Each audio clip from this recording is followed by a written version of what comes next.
Welcome to the Business SOS podcast. This is Rich Sierra, President of the Florida Small Business Legal Center. This is episode 71 of Business SOS. Thank you for listening, and I hope the information that we're providing to you every week is valuable to you as a business owner. If you're interested in our legal services, you can check out our website at floridasmallbusinesslegalcenter.com. And my email, if you want to reach me for any questions, is rich@richsierra.com. And if you send me a question I selected for the show to answer that question, I'll send you a free copy of my book, Business SOS, 8 Common Legal Mistakes Business Owners Make and How to Avoid Them, which is available on Amazon, Barnes & Noble. You can ask for your local bookstore.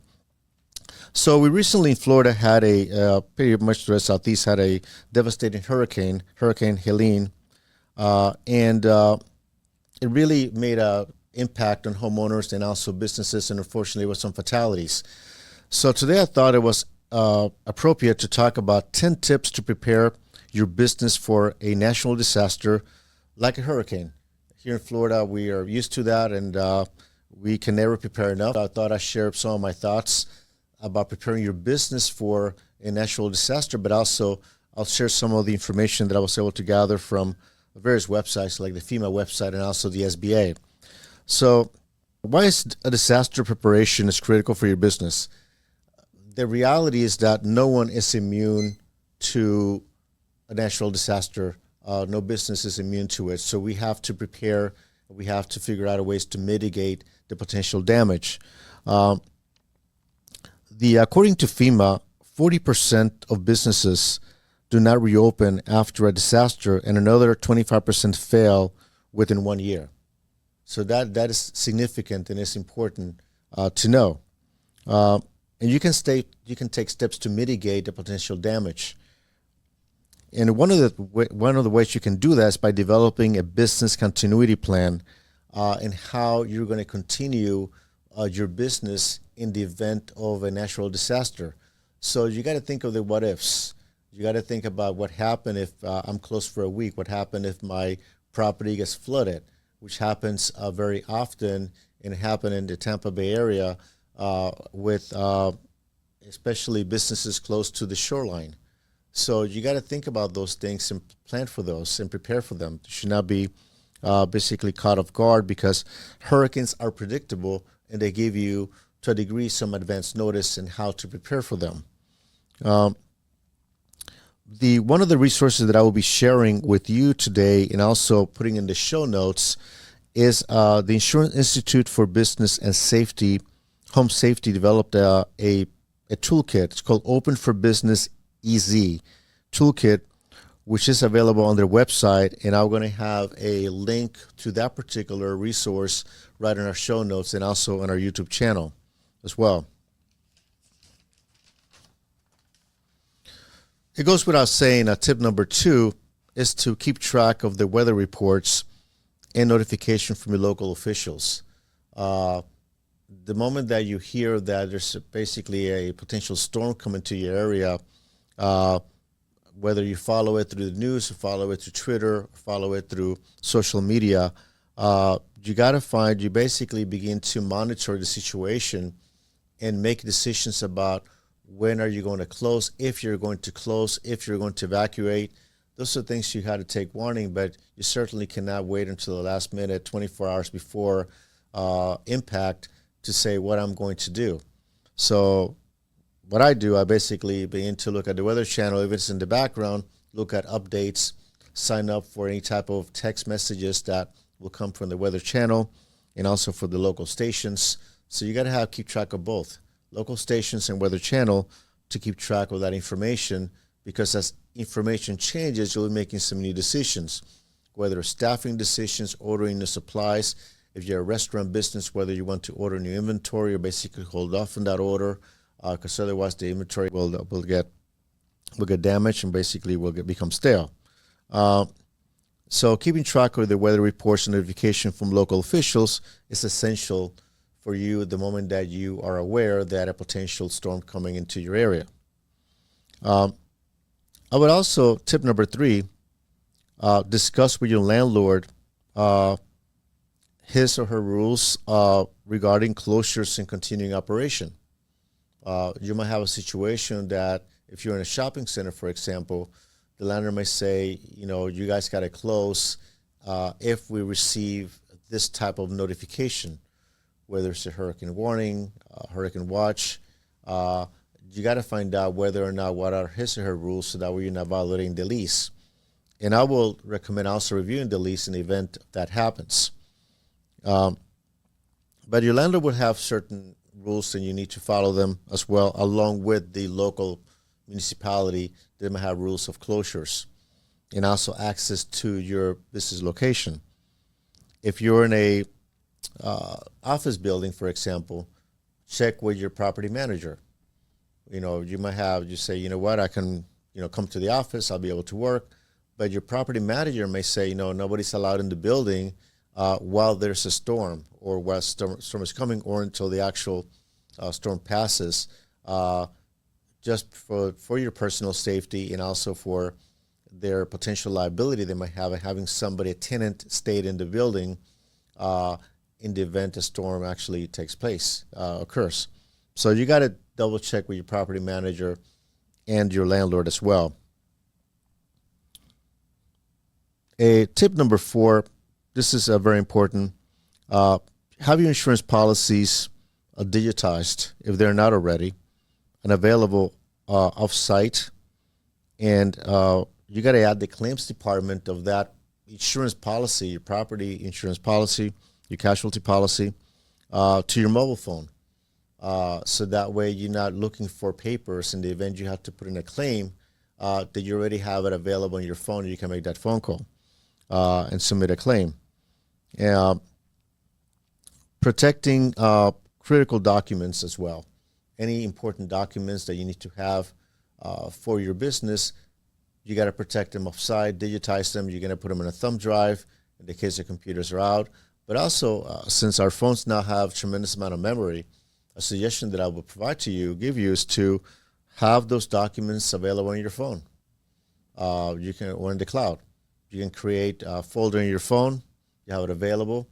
You email those documents to yourself, upload them to the cloud system. You have them accessible in the event that you have to access them and say you don't have your computers available. At the very least, you have them on your phone. Tip number 5, take pictures and videos of your business prior to the hurricane or the storm. Especially if you have furniture, you have computers, you have a plate glass window, whatever you want to preserve, you might want to put in a claim.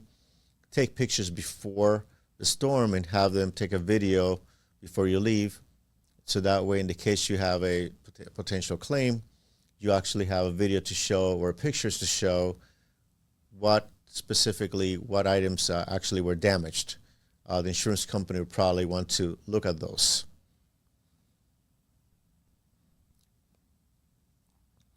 Tip number 6, have an employee communication plan.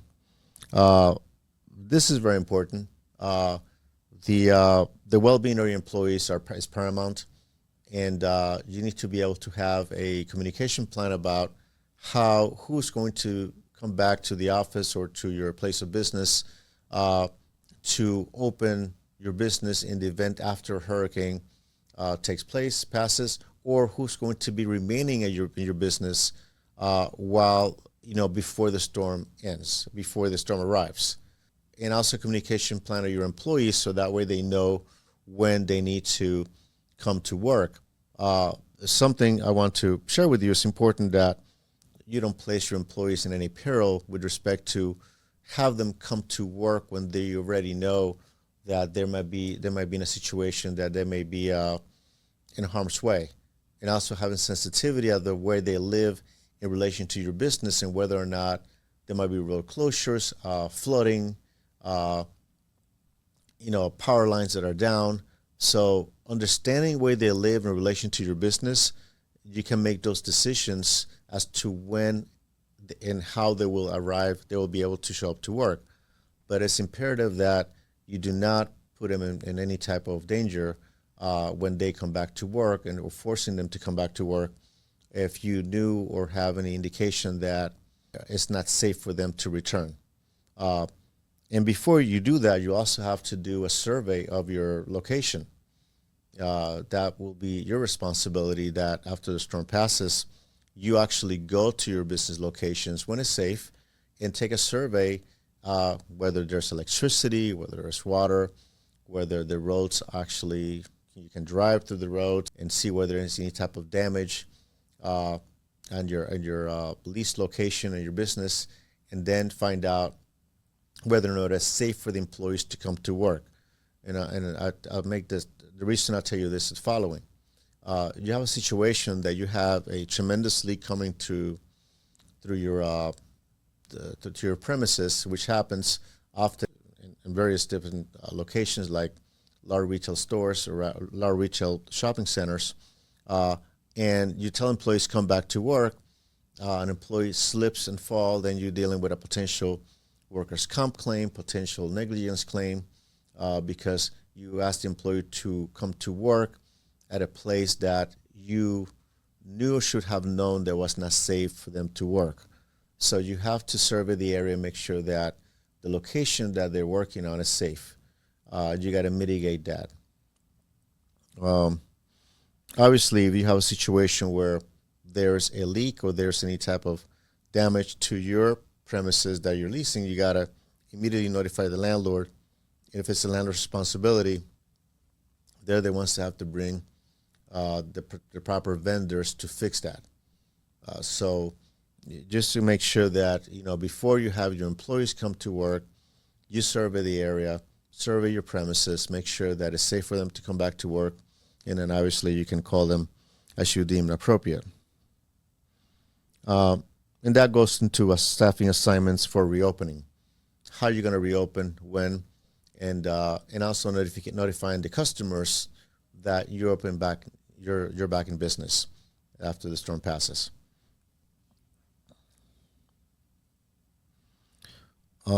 Before the storm, obviously take steps. This is tip number 7. Take steps to protect your business. That goes into, what you ask the landlord first, of course, unless it's you own the building. You need to ask the landlord whether you can actually board the premises and have, boarding and basically nails around it to protect the glass plate. You got to ask the landlord first whether or not you can do that. Some of my customers, what they have done with permission of the landlord, at their own expense, they have actually installed accordion shutters right in front of the premises, the glass plate, and also the door. 2 reasons. Number one, it provides a safety, especially after hours or the weekends when they're not operating. In this case, you can actually lock that, and you not have an issue anybody breaking the glass plate and trying to break into your premises. But also you have the additional protection that if there's a storm coming in, at least you might not have wind damage coming into you because you have the accordion shutters. Not much we can do about flooding, but at the very least you have that protection. But I would ask the landlord first whether or not you can do that before you start making those changes. To the extent that you can, this is still number 7, move items to higher ground.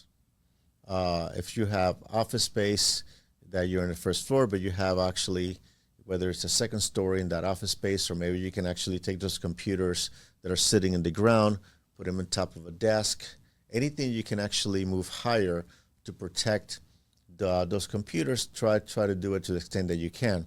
Some things you may not be able to do, but the good thing about, if there's anything good thing about hurricanes, is that you get advance warning and you're able to plan ahead and use some common sense strategies to mitigate a potential damage. If you put your computers on top of a desk, if you have, say, 2 feet of water, very, very likely you're not going to have those computers will be preserved. And put them in plastic. And again, most of the stuff that we have now is on the cloud. So, but even though there might be old computers, if you get 5 computers that are damaged because of water, because they were left on the floor when the storm came in, then there's a few $1,000s you gotta you have to go ahead and spend on trying to replace computers. And then, as much as we can, we want to have everything on the cloud, and we should. The reality is sometimes we don't. And you might have some things on your desktop that you forgot to back up. You might have some of those documents that you use frequently. You keep them on your desktop. I know I do. And when you have a computer that is lost, you lose some data. So, this goes into the issue of backing everything up on your system, but also trying to preserve that computer, because it is going to be a tremendous inconvenience of trying to replace that system that you already know how to use.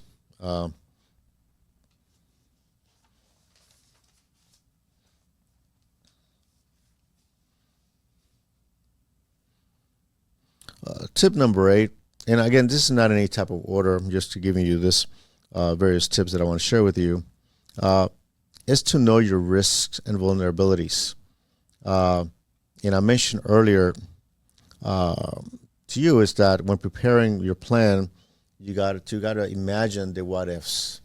What if there's wind damage and then something projectile goes through my glass plate? How am I going to handle that? What if there's the parking lot floods to the extent that water seeps into your property? How am I going to handle that? Do you have wood floors? Do you have carpeting? So you have to kind of, think of those scenarios and then prepare for them. And there's no, 100% proof way to prepare, except think of those scenarios and go through various checklists that actually they're available. And in fact, one of them is available in the resource that I shared this morning. Let me show the checklist, yes. With the toolkit that the Insurance Institute for Business and Home Safety developed. So I'm going to share that with you. That's actually has a great checklist for you that I'm going to share with you on the show notes. You can download it. It's available. And, of course, it's free of charge as well. I want to talk about insurance. One of the things I recommend as well is to consider business interruption insurance. In most leases that I've seen, even if you have some type of casualty event, say like a hurricane, you're still required to pay that lease, even if you're not operating. The way to mitigate that is to business interruption insurance. If you're in a type of service business that you can work remotely, it might not affect you that much. But if you're in a retail business, in a business that you depend on foot traffic to come in, whether it's a retail store, ice cream shop, a restaurant, and you're closed for a period of time, you're not generating revenue. And there's going to be a gap on your revenue coming in. So how are you going to handle that? The way to handle that is through either through savings that you may have to cover those expenses, or you may have business interruption insurance, which will cover that gap in the event you have a casualty event. Unless you ask for business interruption insurance from a business broker, sometimes it is not offered. So I recommend you ask for your insurance broker to tell you about business interruption insurance, how much it costs. And again, if you can cover your payroll, you can cover your lease. You're not going to cover 100% of your expenses because it's going to the cost is going to escalate. Then you got to make that determination. But the other way to think about it is that, okay, what if I don't have this insurance? What if I'm closed for 2 weeks? What would happen to my business? Do I have to lay off employees? Do I have to close down? So it's worth looking into it. So I highly recommend you at least look into it to see if something that might benefit your business, something you can afford to do. But it's a way to meet that gap, because your landlord will give you the bill on the first of the month, regardless of what happens. I mean, unless the property is completely destroyed, which is, the property we call it untenantable, then most likely you got to continue paying that lease. even if you cannot operate. But I know I'm digressing here. There are defenses to that, but I'm not going to go into that. I just think, answer to the question, do I need to pay my lease even if there's a hurricane or if I'm closed for about a week or two? The answer most likely will be yes. That is part of your lease for the most part. Actually, let's assume that it's part of your lease. And you have to be prepared for that. And again, this really affects more businesses that are in the retail or restaurant, or they work with the public, more foot traffic. Service businesses can operate remotely, like attorneys, accountants, consultants. They work more remotely, so they can move their business, with technology. So they're not dependent on a physical location to generate revenue, versus a business that deals primarily with retail. So I just want to keep that in mind, because I don't know, we have a wide audience, so you might be dealing with businesses that have both. They work in both spheres, and retail and also service. You need to understand your insurance policies and also the deductible requirements. Many times I get people say, I have insurance, and I say, what does it cover? And I don't know. I don't know. I just asked for insurance policies, and I just bought them. Whether it's a general liability policy, whether it's a professional liability policy, content policy, property damage, you have to understand your policies. If you listened to my podcast before, I emphasized the importance of reading your contracts and understanding your contracts. Because if in a case you might have insurance policies, but they don't cover content, they don't cover the damage that you might have suffered due to a hurricane or a flood, those policies are useless. They're not going to help you. So understanding what policies you have and what is covered is essential for your business. So especially in a case that dealing with a casualty event. So read your policies, understand them, and if that's what an attorney can help you with. Also, your insurance broker can help you with as well. So that's something that I recommend. Read your policies, understand them, and understand what deductibles requirements you have. For pretty much every policy that I've seen, there's a deductible in some cases. So understand how much it is, so you're prepared to pay for that in the event that you have to submit a claim. Contact your suppliers. Number 9, contact your suppliers and vendors on their ability to be able to provide support after the storm. Might be a situation that a supplier may not be able to provide, in the case of a restaurant, the food, because they might be limited by how access to the traffic they might have, some road closures. So find out from them, can they provide inventory that you need to be able to help your customers. So that's important for you to know. Number 10, last but not least, know where to obtain financial assistance after the hurricane. And there are a number of resources that I will share with you today, but also these links will be available in the show notes for you to refer to them as well. Obviously, FEMA is number one, is Federal Emergency Management Agency, and we by now are very familiar with them because they're the first agency that we hear about when there is any type of natural disaster, and they're the first line of defense. They're the first line that the agency that is responsible for coordinating any type of rescue or any type of assistance to homeowners and business owners that are affected by a storm. In Florida, I will also direct you to Florida Division of Emergency Management, which also has resources about what to do after a storm and any type of claims you want to submit, but also gives you a list of information and resources that you can tap into in the event that you're a victim of a storm. One that I was not aware of, but there's one small detail that I learned as I was researching this topic for you today, is the SBA. SBA provides disaster loan assistance for business owners in the event of a natural disaster, but also they provide disaster loans for homeowners as well. And that's a tip that I was not aware of that until I began to read about this. So I want to share that with you.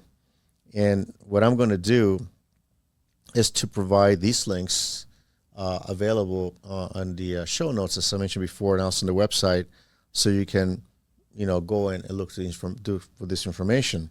The bottom line in terms of preparedness is common sense, and you have to prepare in advance and think about what could happen. How will this storm affect my business? And think in advance and how you got to prepare and mitigate the potential damage.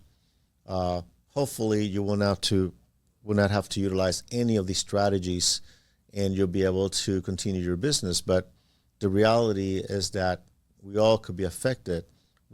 Can be affected by any type of natural disaster, so we have to be prepared. And preparation can save your business. And as you learned earlier, according to FEMA, about 40% of businesses do not reopen after they suffer a natural disaster, and 25% within a year. So that is a large number.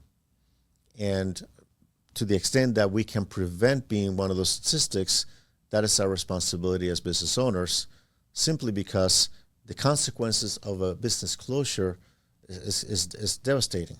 You're talking about potential bankruptcy, potential not being able to provide your family, also your employees. So these are very simple strategies that you can apply in preparing your business for a natural disaster. And this is obviously not comprehensive. It's simply their suggestions, their tips. And my role today is to share with you some of these thoughts, but also share with you some of the resources available that you can actually tap into to help you prepare for a potential eventuality like that. And again, I mentioned earlier FEMA, the Florida Division of Emergency Management, the SBA, Disaster Loan Assistance, and you can Google those and they will show up, but also I'll provide those links as well. I think this will be good for today. If you have any questions, you would like to reach me, my email is rich@richsierra.com. But if you're interested in learning more about our legal services, and again, we're celebrating our 20th anniversary this month. I'm very excited. Providing legal assistance to business owners for 20 years now. I'm very proud of that. We'll have a celebration at some point, but very proud of that to accomplish that. My website is floridasmallbusinesslegalcenter.com. We're on Instagram at FSB Legal. If you want to watch the video of this podcast, we're on youtube.com /@RichardSierra. If you want to give us a call, our number is 866-842-5202. Remember that Business SOS, 8 Common Legal Mistakes Business Owners Make. It's a book that I wrote about 2 years ago. It's available on Amazon, Barnes & Noble. You can ask for your local bookstores. If you like our show, please follow us and share with your friends. Appreciate a review. Give us a 5-star review. We're available on Apple Podcast, Spotify, and wherever you enjoy your shows. Until next week, this is Rich Sierra. Remember that my goal is to help you succeed.